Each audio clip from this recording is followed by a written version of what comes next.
अब यहाँ पर दोस्तों आपका 4 नंबर क्वेश्चन का 2nd नंबर क्वेश्चन है। इसको कैसे बनाना है बहुत ही सिंपल तरीका से मैं आपको बताऊंगा, एकदम चुटकी में इसको आप हल कर लोगे। ठीक है, जैसा कि आपका यहाँ पे क्वेश्चन देखो क्या कह रहा है, एक भिन्न जो है 1/3 हो जाती है। कब हो जाती है भाई?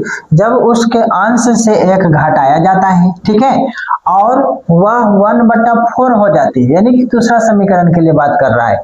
जब हर में 8 जोड़ दिया जाता है तो वह भिन्न ज्ञात कीजिए। ठीक है, तो सबसे पहले आपको पता होगा कि भिन्न क्या होता है। ठीक है, भिन्न क्या होता है भाई साहब? भिन्न जो होता है अंश बटा के हर होता है। ठीक है, क्या होता है? अंश बटा के हर होता है। जो ऊपर में आपको अंश और नीचे में क्या रहेगा? हर। जैसे मान लो 2/4 लिख दिए।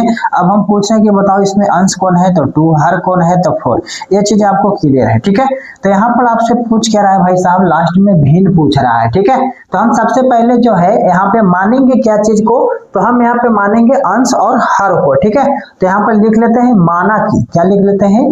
माना की। ठीक है, देखो यहाँ पे ध्यान से समझना, हम यहाँ पर लिखते हैं माना कि अंश बराबर x। ठीक है, और हर बराबर मान लेते हैं y। ठीक है जी।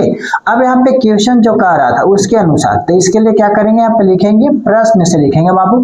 यानी एक भिन्न 1/3 हो जाती है। कब हो जाती है? जब उसके अंश से एक घटाया जाता है बाबू। तो अंश से एक घटाया जाता है।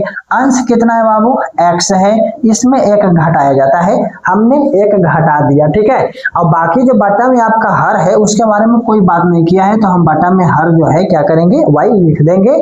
और क्या हो जाएगा? तो 1/3 हो जाएगा भिन्न, तो = 1/3 लिखना है। समझ में आया?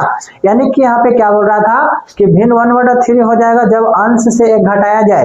तो अंश को क्या माने हैं? x, यानी ऊपर में x - 1 करेंगे, और बटा में जो आपका हर है वैसे ही रहेगा, क्योंकि इसके बारे में कुछ नहीं बोला था। ठीक है, तो भिन्न क्या हो जाता है? 1/3। तो इस प्रकार से यहाँ पे लिख लेंगे। अब इसका समीकरण बनाएंगे, तो समीकरण बनाने के लिए क्रॉस मल्टीप्लाई करना होगा। तो 3 में x से 3x, 3 में 1 से 3 = y में 1 से y। अब इसको सीधा लिखोगे तो सीधा करने के लिए क्या करना पड़ेगा? 3x प्लस वाला इधर ले आना, माइनस में y हो जाएगा। और इसको चाहो तो माइनस में 3 = 0 भी लिख सकते हो, और नहीं तो आप इसको ऐसे कर दो, 3x - y = 3 कर दो। ठीक है, ये आपका समीकरण 1 हो गया। ठीक है, तो इस प्रकार से आपको समीकरण निकालना था। 2nd नंबर समीकरण के लिए क्या बोल रहा है कि 1/4 हो जाती है जब हर में 8 जोड़ते हैं। ठीक है, तो फिर हम क्या करेंगे? यहाँ पे 2nd समीकरण निकालेंगे।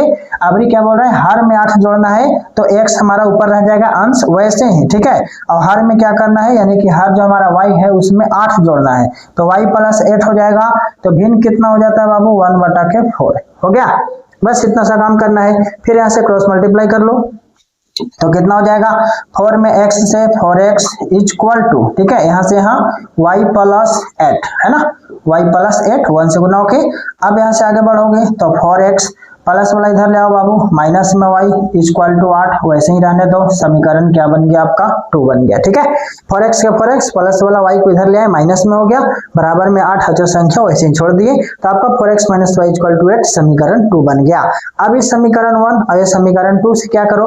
अवलोकन विधि से आसानी से इसको हल कर लो। ठीक है, तो हम यहाँ पे क्या करते हैं? समीकरण 1 तथा समीकरण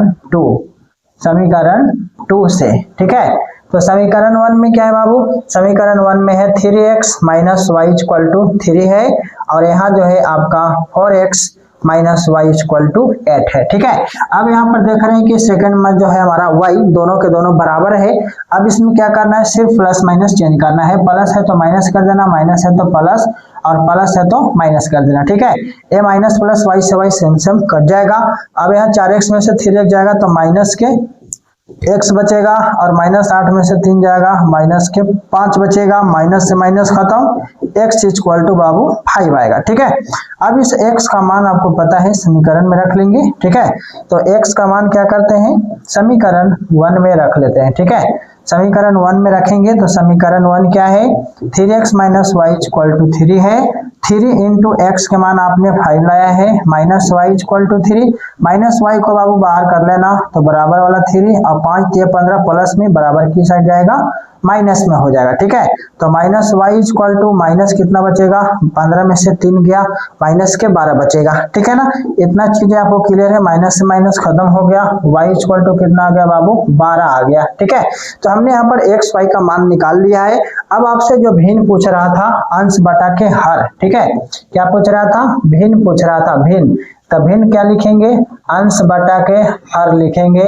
तो अंश मैंने कितना लाया है, x कितना लाया है, x कहाँ गया, x इतना 5 आया है, ठीक है। तो अंश के जगह पर 5 लिख देंगे। हर कितना आया है, हर y कितना आया है बाबू, 12 आया है। तो यहाँ पर आपका आंसर 5/12 जो है रेडी हो गया, ठीक है। बस इतना सा आपको काम करना है। बताइए कहीं पे कोई दिक्कत हुआ आपको तो आप इस क्वेश्चन को ऐड कर लीजिए। चलते हैं नेक्स्ट नंबर क्वेश्चन में। कहीं पे कोई दिक्कत है कमेंट जरूर कीजिएगा।